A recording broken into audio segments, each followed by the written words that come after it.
Ng United Nations na imposible ang gusto ng Israel na lumikas sa mga taga-Gaza City sa loob ng 24 oras sa gitna ng kanilang opensiba sa grupong Hamas. Ayon naman sa Israel, hindi titigil ang kanilang pagharang sa Gaza hanggat hindi pinapalaya ang mga hostage. Saksi si Mark Salazar.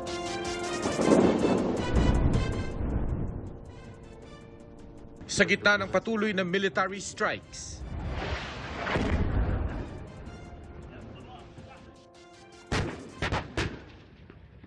at artillery fire ng mga tangke,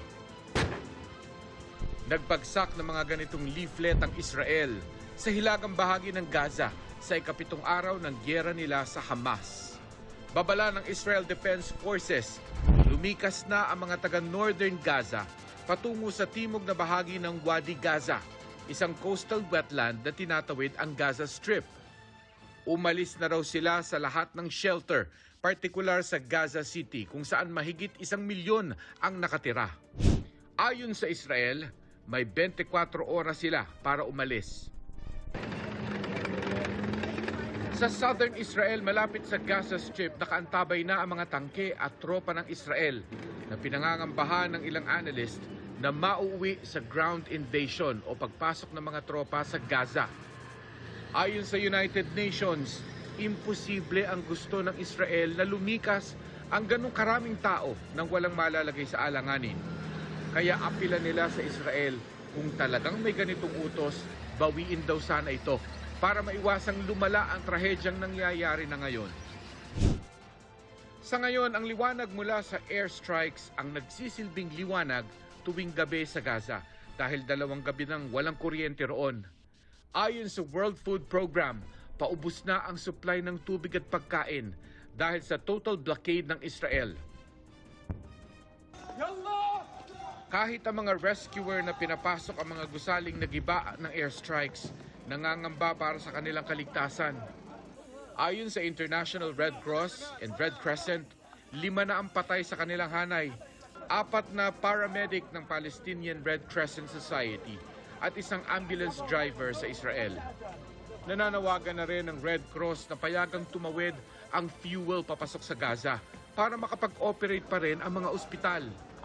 Pero ayon sa Israel, hindi nila ititigil ang pagharang sa Gaza Strip hanggat hindi pinapalaya ang lahat ng bihag ng grupong Hamas sa kanilang pag-atake sa southern Israel noong Sabado. Hanggang ngayon, nangangamba pa rin ang ilang Israeli para sa buhay ng mga kaanak nilang dinukot ng Hamas. Gaya ng apo ng 72 taong gulang na babaeng Israeli na dinukot umano ng mga armadong lalaki at dinala sa Gaza. Ang kanyang asawa pinatay umano ng Hamas.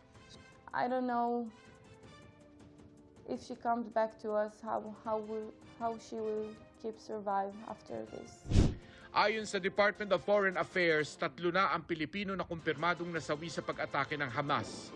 3 Pinoy ang caregiver na si Loretta Alacre, tubong Negros Occidental.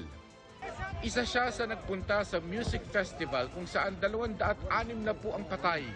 Nakumpirma ang labi ni Loretta gamit ang DNA testing. Why do you need testing? Why does it need time? Unfortunately,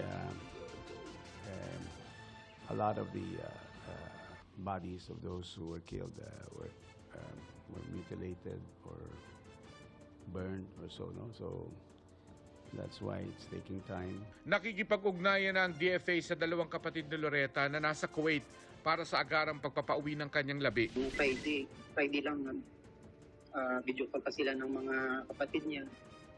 Tapos simula po nung Sabado hanggang kahapon po, wala pa kaming kontak sa iyo. Siniguro naman ang Overseas Workers Welfare Administration na tutulungan nila ang pamilya Alacre. Sabay pa nga dalon sa Ginoo sa ginarian nga mapahuway. Para sa GMA Integrated News, Mark Salazar, ang inyong saksi. Mga kaibigan, samahan niyo kaming saksiyan ng mga balita